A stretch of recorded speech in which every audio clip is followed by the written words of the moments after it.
ഓഫീസും സൗകര്യങ്ങളുമുണ്ട്. അതിപ്പോൾ തുടങ്ങിയതൊന്നുമല്ല, എത്രയോ പതിറ്റാണ്ടുകളായിട്ടുള്ളതാണ്. പാർട്ടി തീരുമാനിച്ചിട്ടുള്ളത് ഏതെങ്കിലും ഒരു ബ്രാഞ്ച്, ഏതെങ്കിലും ഒരു ലോക്കൽ കമ്മിറ്റി അവിടെ ഓഫീസ് നിർമ്മിക്കുന്നതിന് വേണ്ടിയിട്ടുള്ള ആവശ്യത്തിനോ മറ്റെന്തെങ്കിലും ആവശ്യത്തിനോ വേണ്ടി സ്ഥലം വാങ്ങുന്നുണ്ടെങ്കിൽ ആ സ്ഥലമെല്ലാം പാർട്ടി ജില്ലാ കമ്മിറ്റിയുടെ പേരിലാണ്. പാർട്ടി ജില്ലാ കമ്മിറ്റിയുടെ പേരിലാണ് രജിസ്റ്റർ ചെയ്ത് വാങ്ങുക. അപ്പോൾ ഏത് ബ്രാഞ്ച് ഓഫീസിൻ്റെ രേഖ എടുത്ത് പരിശോധിച്ച് നോക്കിയാലും അത് DC-ൻ്റെ പേരിലായിരിക്കും. ലോക്കൽ കമ്മിറ്റിയുടെ സ്വത്ത്, അതിൻ്റെ ഭാഗമായിട്ടുള്ള ഭൂമിയുടെ രേഖ ജില്ലാ കമ്മിറ്റിയുടെ സെക്രട്ടറിയുടെ പേരിലായിരിക്കും. ഇതൊരു സ്ഥിരമായിട്ടുള്ള ഏർപ്പാടാണ് കേരളത്തിലുടനീളം. എല്ലാ ജില്ലകളിലും അങ്ങനെയാണ്.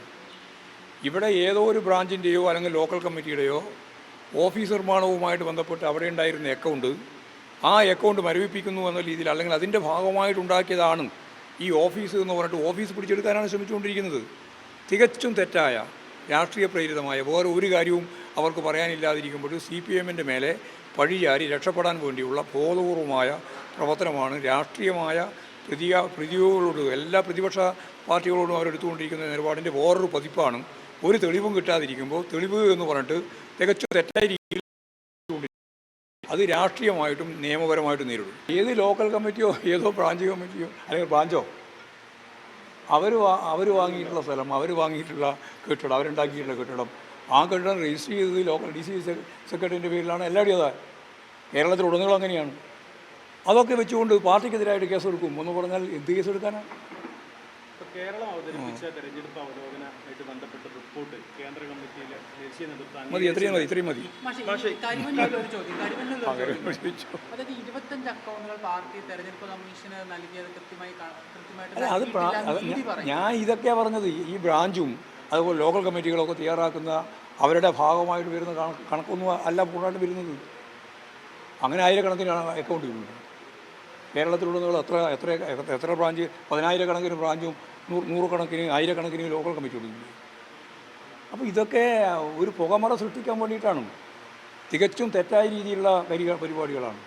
ഈ കഴിഞ്ഞ തെരഞ്ഞെടുപ്പ് കാലത്ത് ഏറ്റവും വലിയ വിഷയമായത് കേന്ദ്ര ഏജൻസികളുടെ ദുരുപയോഗമാണ് രാഷ്ട്രീയപരമായിട്ട്.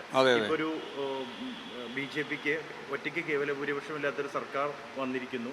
എന്നാൽ പോലും ഈ ശൈലിയിൽ മാറ്റമില്ല എന്ന് തന്നെയാണോ ഇത്? അതാണോ ഇപ്പോൾ കാണിക്കുന്നത്? ഇതാണ് എന്തും പ്രതിപക്ഷത്തിനെതിരായിട്ട് എന്തും ചെയ്യാനുള്ള ഒരു നിലപാടാണ്. ഒരു ജനാധിപത്യ സംവിധാനവും കൈകാര്യം ചെയ്യാൻ അവർ ഉദ്ദേശിക്കുന്നില്ല. അപ്പോൾ അത് കൂടുതൽ പരാജയത്തിലേക്ക് അവരെ നയിക്കുക മാത്രമേ ചെയ്യുള്ളൂ. അതാണ് അതിൻ്റെ കാര്യം. രാഷ്ട്രീയമായിട്ട് ഇതിനെ നേരിടാൻ തന്നെയാണ് ഉദ്ദേശിക്കുന്നത്. നിയമപരമായിട്ട് പോലെങ്കിൽ നിയമപരമായിട്ടും നേരിടും. കണ്ണൂരിലെ മനു തോമസ് അതിലവിടെ ജില്ലാ കമ്മിറ്റിയോട് ചോദിച്ചാൽ എന്തിനാണ് പ്രതികരിക്കേണ്ടത്? അവിടെ ഏതോ ഒരു ജില്ലാ കമ്മിറ്റി മെമ്പറുമായി ബന്ധപ്പെട്ട പ്രശ്നത്തിനകത്ത് ഞങ്ങൾ സ്റ്റേറ്റ് കമ്മിറ്റീൻ്റെ ഭാഗമായിട്ട് എന്ത് പ്രതികരിക്കാനാണ്? അത് നിങ്ങളുണ്ടാക്കുന്ന വാർത്തയാണ്. ഒരു നേതാവില്ല. നിങ്ങളുണ്ടാക്കുന്ന വാർത്ത മാത്രമേ ഉള്ളൂ. ആ വാർത്തയിൽ ഒരു തരത്തിലുള്ള ഇടപെടാനും ഞാൻ ചെയ്യാറില്ല. അത് അവിടെ തന്നെ MP ജയരാജനോട് ചോദിച്ചാൽ മതി. അവിടെ ജില്ലാ സെക്രട്ടറി MP ജയരാജനോട് ചോദിച്ചാൽ കാര്യങ്ങൾ മനസ്സിലാവും. പാർട്ടിയൊന്നും പ്രതിരോധത്തിലാക്കാൻ വേണ്ടി നിങ്ങൾക്ക് സാധിക്കുന്നില്ല. അത് ഈ വാർത്ത ഇമാതിരി വാർത്തയൊക്കെ സൃഷ്ടിച്ചിട്ട് പാർട്ടിയെ പ്രതിരോധത്തിലാക്കാം എന്നാണ് നിങ്ങൾ ധരിക്കുന്നത്. അതൊന്നും പാർട്ടി പ്രതിരോധത്തിലാവുന്നില്ല. അവിടെ ജില്ലാടിസ്ഥാനത്തിലുള്ളൊരു പ്രശ്നമാണ്. അത് ജില്ലാ സെക്രട്ടറിയോട് MP ജയരാജനോട് ചോദിച്ചാൽ കാര്യങ്ങൾ കൃത്യമായിട്ട് മനസ്സിലാക്കും. അതിന് പകരം ഇത് അസംബ്ലിയിലും പുറത്തുമൊക്കെ വലിയ ഒരു വാർത്തയാക്കി കെട്ടിപ്പൊക്കി ഞങ്ങളെന്തോ വേറെന്തോ ചെയ്യാൻ പോവാണ് എന്നുള്ള തെറ്റിദ്ധാരണയൊന്നും ഉണ്ടാക്കേണ്ടില്ല. ആ ധാരണക്ക് ഞാനില്ല. നിങ്ങൾ ഉണ്ടാക്കുന്ന വാർത്തയാണ്. ആ വാർത്ത നിങ്ങൾ തന്നെ അവസാനിപ്പിച്ചാൽ മതി.